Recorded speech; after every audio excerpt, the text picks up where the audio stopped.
بسم اللہ الرحمن الرحیم۔ السلام علیکم، میں شکیل ملک آپ کی خدمت میں حاضر ہوں۔ شاہراہ دستور پہ غیر معمولی ہلچل ہے، کیونکہ ایک طرف پارلیمان میں سیاسی گہما گہمی ہے تو دوسری طرف سپریم کورٹ آف پاکستان میں بھی گہما گہمی ہے۔ وجہ کیا ہے؟ پارلیمان میں تو آئینی ترامیم کا معاملہ ہے اور وہاں پہ سیاسی ہلچل، گہما گہمی، سیاسی رابطے اور جوڑ توڑ، یہ فطری عمل ہے اور ہونا بھی چاہیے۔ لیکن سپریم کورٹ میں جو کچھ ہو رہا ہے یہ غیر معمولی بھی ہے اور غیر روایتی بھی ہے، اور سپریم کورٹ میں سیاست کسی صورت بھی قابل قبول نہیں ہے۔ وجہ کیا ہے؟ وجہ یہ ہے کہ اگر جج صاحبان سیاست کریں گے تو پھر انصاف تو فراہم نہیں کر سکتے، اور اگر کوئی اپنے منصب سے انصاف نہیں کر سکتا تو پھر بہتر یہ ہے کہ اسے استعفیٰ دے دینا چاہیے اور گھر چلے جانا چاہیے۔ اگر انہیں کسی سیاسی جماعت کا ایجنڈا بہت زیادہ اٹریکٹ کرتا ہے تو وہ اس سیاسی جماعت میں شمولیت کا اعلان فرمائیں اور کھل کھلا کے سیاست کریں، کسی کو کوئی اعتراض نہیں ہوگا۔ لیکن اگر آپ جج کے منصب پر فائز ہوں اور آپ ججی ضابطہ اخلاق کی خلاف ورزیاں کریں، دھجیاں اڑائیں، اور آپ بغیر سماعت کے حکم نامے جاری کریں، وضاحتیں جاری کریں، کیسے قابل قبول ہے؟ یہ تو قبول نہیں کیا جا سکتا۔ اسی وجہ سے شاہراہ دستور پہ سپریم کورٹ آف پاکستان میں بھی ہلچل ہے۔ وجہ یہ ہے کہ 8 ججز نے جو دوسری وضاحت جاری کی ہے، اس معاملے پر بھی چیف جسٹس قاضی فائز عیسیٰ صاحب نے کویسچن اٹھا دیے ہیں۔ آپ کو یاد ہوگا کہ 2 روز قبل میں نے آپ کے ساتھ یہ انفارمیشن شیئر کی تھی، بلکہ تجزیہ تھا میرا، میں آپ سے یہ کہ میں نے اس وقت بھی یہ بات کی تھی کہ میرا خیال ہے کہ 14 ستمبر کو جو وضاحت جاری کی گئی تھی، اس وضاحت پر چیف جسٹس نے رجسٹرار سپریم کورٹ کو 9 سوالات اٹھائے تھے۔ ان کو ایک خط لکھا تھا جس میں کہا تھا 9 سوالات ہیں، ان کے جوابات دیں کہ یہ وضاحت کیسے جاری ہوئی، وضاحت جاری کرنے سے قبل اس معاملے پہ سماعت ہوئی، اگر ہوئی تو کس کمرہ عدالت میں ہوئی، چیمبر میں ہوئی تو کون سے چیمبر میں ہوئی، کن جج صاحبان نے یہ سماعت کی، کسے نوٹس جاری کیا، کاز لسٹ جاری کی نہیں کی، اور سب سے بڑی بات کہ یہ وضاحت سپریم کورٹ کی ویب سائٹ پہ کیسے اپلوڈ کی گئی۔ جب اوریجنل فائل ہی جمع نہیں کروائی گئی تو پھر یہ وضاحت کیسے اپلوڈ ہوئی؟ اس کا جواب بھی سب کے سامنے آ چکا کہ رجسٹرار صاحبہ کی طرف سے جو جواب دیا گیا تھا اس میں یہ مکمل ذمہ داری جو ہے جسٹس منصور علی شاہ صاحب کے سٹاف پہ ڈالی گئی، اور کہا گیا جی ان کے کہنے پہ یہ وضاحت اپلوڈ ہوئی، اور نہ تو کوئی کاز لسٹ جاری ہوئی تھی اور نہ ہی ان کی انفارمیشن کے مطابق کسی چیمبر میں اس معاملے پہ سماعت ہوئی، اور نہ ہی کسی کمرہ عدالت میں جج صاحبان نے بیٹھ کے سماعت کی، نہ تو کوئی کاز لسٹ تھی، نہ کسی کو نوٹس جاری کیا گیا تھا۔ تو جس دن یہ دوسری وضاحت جاری ہوتی ہے، اس ناچیز نے اس دن بھی یہ انالیسز آپ کے ساتھ شیئر کیا تھا کہ یہ بھی ایک بریک واردات ہے، اور اس پر بھی قاضی فائز عیسیٰ صاحب جو ہیں وہ سوال اٹھائیں گے، اور اس معاملے کو ایسے نہیں جانے دیا جائے گا۔ تو وہی ہوا کہ قاضی فائز عیسیٰ صاحب نے 8 جج صاحبان کی جو دوسری وضاحت ہے، اس پر ڈپٹی رجسٹرار مجاہد محمود صاحب ان سے وضاحت طلب کی ہے، اور اس کے ساتھ ساتھ اسسٹنٹ رجسٹرار ہیں شاہد حبیب اور ویب ماسٹر عاصم جوید صاحب، ان سے بھی وضاحت طلب کی گئی ہے، اور یہ پوچھا گیا ہے کہ بتایا جائے کہ اوریجنل فائل جمع کیے بغیر وضاحت کیسے جاری کی گئی ہے۔ اور اس میں وہی سوالات ہیں، بنیادی طور پہ وہی ساری چیزیں ہیں، لیکن جواب وہی ہوں گے۔ کیوں؟ جس سی ایم اے پہ یہ وضاحت جاری کی گئی، اور یہ وضاحت میں کہا گیا کہ الیکشن کمیشن کی جو متفرق درخواست تھی، ہم اس پر یہ وضاحت جاری کر رہے ہیں، اور ہم یہ بتا رہے ہیں کہ سپریم کورٹ کا 12 جولائی کا فیصلہ جو ہے اس پر قومی اسمبلی کی نئی قانون سازی اثر انداز نہیں ہو سکتی۔ ہمارا فیصلہ جو ہے وہ واضح اور جامع ہے، اس میں کسی قسم کی کنفیوژن نہیں، اس فیصلے پر عمل درآمد کیا جائے۔ اب یہ وضاحت جو ہے ایسے وقت میں جاری کی گئی جب ملک میں دوسری بار آئینی ترامیم پر اتفاق رائے پیدا کرنے کے لیے کوششیں کی جا رہی تھیں۔ اس سے پہلے جب 14 ستمبر کو وضاحت جاری ہوئی تھی، اس وقت بھی آئینی ترامیم کا معاملہ جو ہے یہ اس پہ پورے ملک میں ڈبیٹ ہو رہی تھی، رابطے کیے جا رہے تھے، حکومتی وفود مولانا فضل الرحمان سے ملاقاتیں کر رہے تھے اور یہ خبریں سامنے آ رہی تھیں کہ کسی وقت بھی مسودہ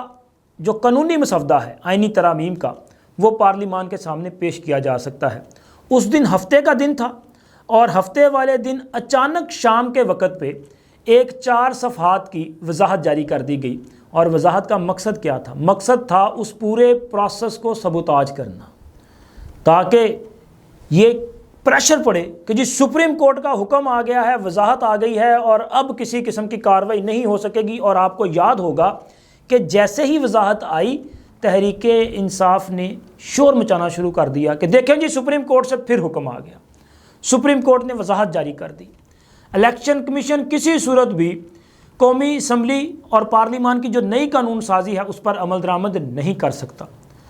لیکن اندازہ لگائیں کہ جب یہ وضاحت جاری ہوئی اس کے چند روز بعد، میرا خیال ہے کہ 1 ہفتے کے بعد تفصیلی آرڈر جاری ہو گیا۔ اس تفصیلی آرڈر نے اس وضاحت کو مزید مشکوک کیا۔ اگر آپ تفصیلی آرڈر جو ہے وہ تحریر کر چکے تھے، اس پہ مشاورت کا عمل جاری تھا اور کمپلیٹ ہونے کے قریب تھا، تو اچانک کیوں جج صاحبان نے یہ محسوس کیا کہ ہمیں آج ہی فوری طور پہ وضاحت جاری کرنی چاہیے؟ اس سے میرا خیال ہے کہ جو بدنچتی ہے وہ عیاں ہوتی ہے۔ پھر اس کے علاوہ آپ یہ دیکھیں کہ ابھی جمعے والے دن جب ایک بار پھر اتفاق رائے پیدا کرنے کی کوشش کی جا رہی تھی آئینی ترامیم پر، اس وقت پھر ایک وضاحت جاری کر دی گئی، لیکن جس سی ایم اے پہ وضاحت جاری کی گئی ہے، متفرق درخواست پہ وضاحت جاری کی گئی ہے، اس کی تو سماعت ہی نہیں کی گئی۔ وہ سی ایم اے کہیں سماعت کے لیے مقرر ہوئی؟ کیا پروسیجر کمیٹی جو ہے اس نے کوئی بینچ تشکیل دیا؟ اس نے یہ درخواست کہیں مارک کر کے بھیجی کہ جی فلاں اس کی سماعت کرے گا، یا ہمارے 8 جج صاحبان جو ہیں وہ خود کو ہی سپریم کورٹ تصور کرتے ہیں؟ مطلب یہ تو عجیب مذاق کیا جا رہا ہے نا، کہ ہمارے جج صاحبان جو ہیں وہ شاید پاکستان کو اپنی کوئی ذاتی جاگیر سمجھ رہے ہیں کہ وہ جو حکم جاری کریں گے وہ ان کی شاید بادشاہت جو ہے وہ اپنا مسلط ہو چکی ہے کہ جو وہ حکم جاری کریں گے اس پہ عمل درآمد کرنا شروع کر دیا جائے گا۔ عدالتیں جو حکم جاری کرتی ہیں وہ حکم بائنڈنگ ہوتا ہے، اس پہ عمل درآمد کرنا ہوتا ہے، لیکن شرط وہی ہے کہ حکم آئین اور قانون کے مطابق ہونا چاہیے،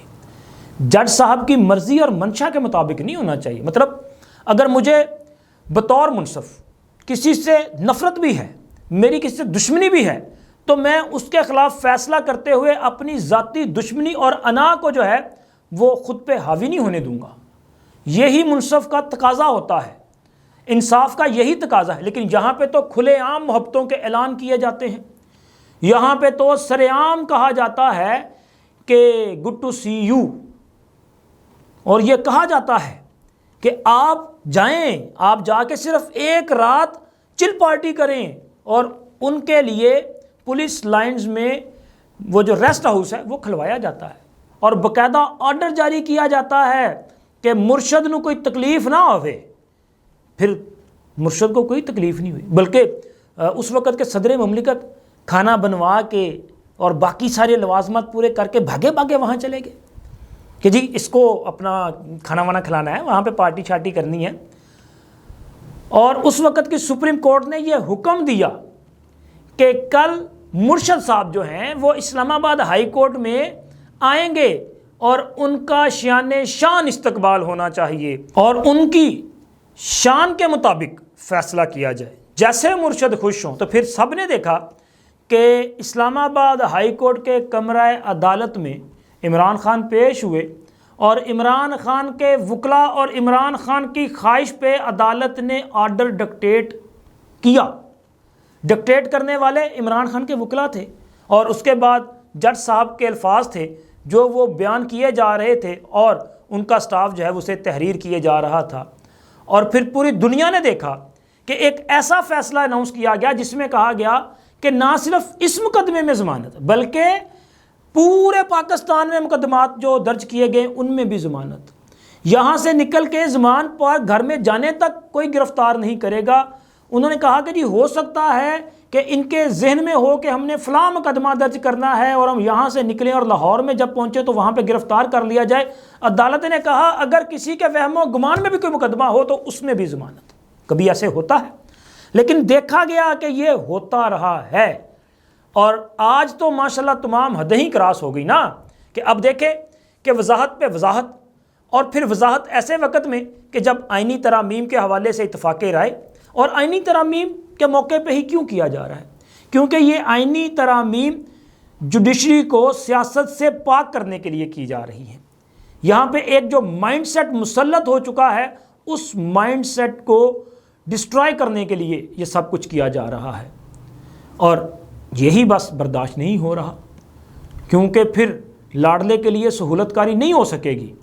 پھر یہاں پہ جو جج لا کر بٹھائے گئے تھے وہ سارے کا سارا پلان غیر مؤثر ہو جائے گا، اسی لیے یہ سارا کچھ کیا جا رہا ہے کہ ہم نے یہ ترامیم روکنی ہے۔ اب دیکھیں کہ ایک طرف عدالتوں سے اس قسم کی وضاحتیں،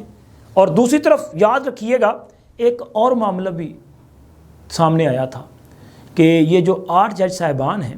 یہ بھی مختلف اوقات میں مختلف لوگوں کے ساتھ رابطے میں، ملاقاتوں میں رہے، لیکن 2 روز قبل ایک خبر سامنے آئی کہ جسٹس منصور علی شاہ صاحب نے مبینہ طور پہ DGISI کے ساتھ ملاقات کی ہے، اور اس ملاقات میں انہوں نے کچھ یقین دہانیاں کروانے کی کوشش کی ہے۔ اب اس خبر کی حقیقت تو سامنے نہیں آ سکی کہ کیا واقعی ایسی کی ملاقات ہوئی ہے،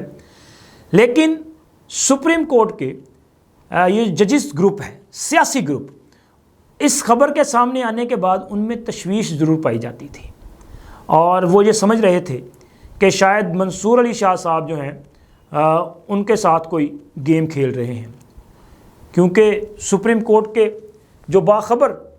دوست ہیں جو کہ پورا دن سپریم کورٹ میں گزارتے ہیں، رپورٹنگ کرتے ہیں،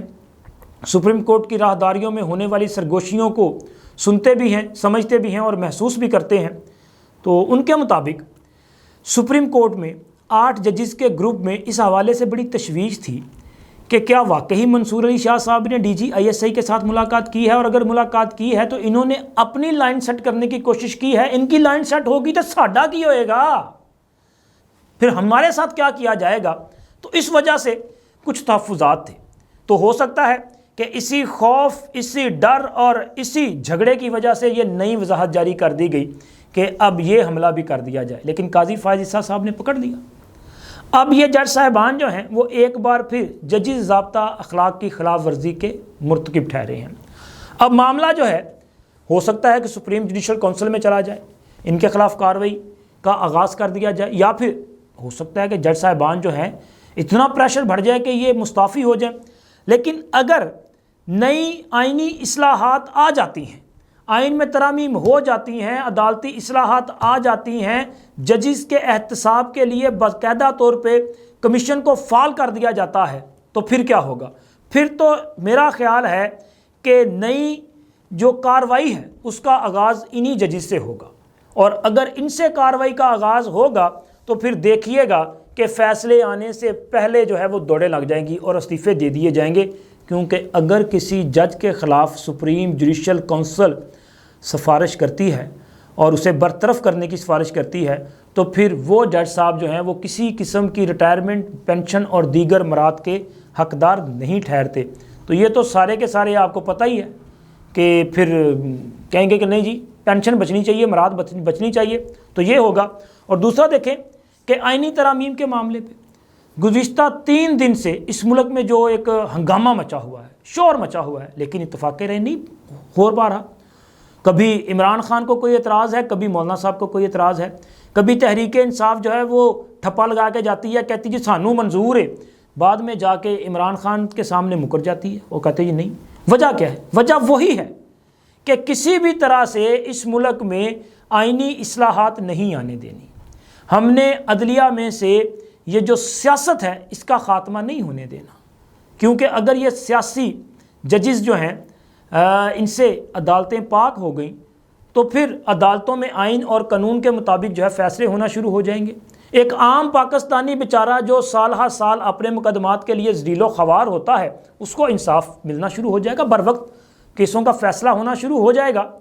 تو یہ ہمیں قبول نہیں ہے۔ اور ملک کو مذاق بنا کے رکھا گیا ہے۔ میں نے کل بھی اس پہ بات کی تھی کہ میرا خیال ہے کہ بہت ٹائم گزر چکا، کتنا آپ ویٹ کریں گے، کتنا انتظار کریں گے، اور یہ آخری چانس ہے۔ اب جسٹس منصور علی شاہ صاحب، منیب اختر اور اس گروپ کے باقی جج صاحبان نے جس طرح اپنے فیصلے پہ بار بار وضاحت جاری کی ہے اور کہا جا رہا ہے کہ ہمارا فیصلہ ہی امپلیمنٹ ہوگا، اور اس کے بعد جناب منصور علی شاہ صاحب اگر چیف جسٹس بنتے ہیں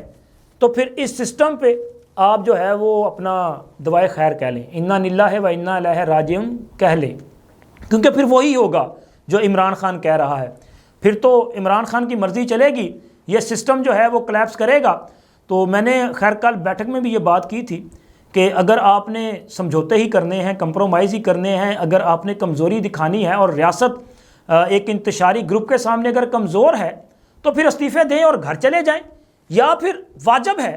کہ اب ملک کو بچانے کے لیے ہم نے انتشاریوں کو کچلنا ہے تو پھر آپ اپنا کام پورا کریں، آپ پہ جو فرض ہے وہ ادا کریں اور ملک کو ان انتشاریوں سے نجات بھی دلائیں اور پاکستان میں انصاف کا بول بالا بھی کریں۔ باقی انشاءاللہ باتیں ہوں گی اگلی ویڈیو میں، اب تک اتنا ہی، اللہ حافظ۔